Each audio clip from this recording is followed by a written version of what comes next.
అభిషేకం చేశాం.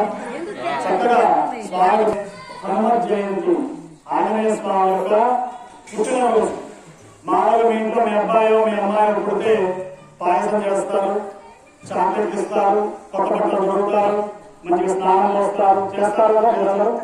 మరి లోకాలనే ప్రభు ఆంజనేయ స్వామి, నిరంతరం రామనామాన్ని చెప్పుకునేటువంటి ఆంజనేయ స్వామి ఇప్పటికీ ఉన్నాడు. సప్తచిరంజీవుల్లో ఒకడు. కాబట్టి మన భక్తవంతులపూడి గ్రామంలో దీన్ని పునర్నిర్మాణం చేయాలి, రెనోవేషన్ చేయాలి ఈ గుడి అనేటువంటి ఒక సంకల్పం మన గ్రామస్తుల్లో కలిగింది.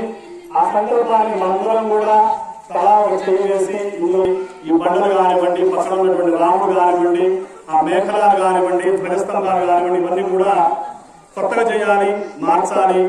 అంటే అదేదో మనం చాలా చిన్న పని కాదు, చాలా పెద్ద పని. దాని ముహూర్తం ఉండాలి, దానికి అన్ని రకాలు చూసుకోవాలి.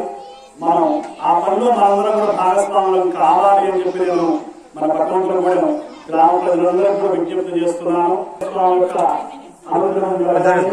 మనకు ఈ ప్రసాదాలు చేయడంలో సహకరించిన అందరికీ కూడా సేవలో స్వామి యొక్క అనుగ్రహం కలగాలని చెప్పి తెలియజేస్తూ శర్మ గారు తీర్థం ఇస్తారా? అందరూ కూడా తీర్థం వస్తుందమ్మా. మీద మీద పడతారు. ఇప్పటిదాకా ప్రశాంతంగా చేసుకున్నాం, మరి ఇప్పుడు మీద పడుతున్నాం. చాలా ప్రశాంతంగా మనం చేసుకోవాలి.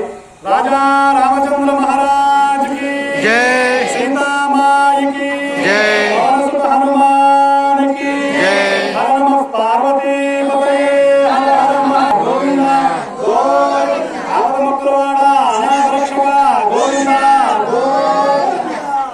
మన గ్రామం పాడి పంటలతో సుఖ సంతోషాలతో ఆనందంతో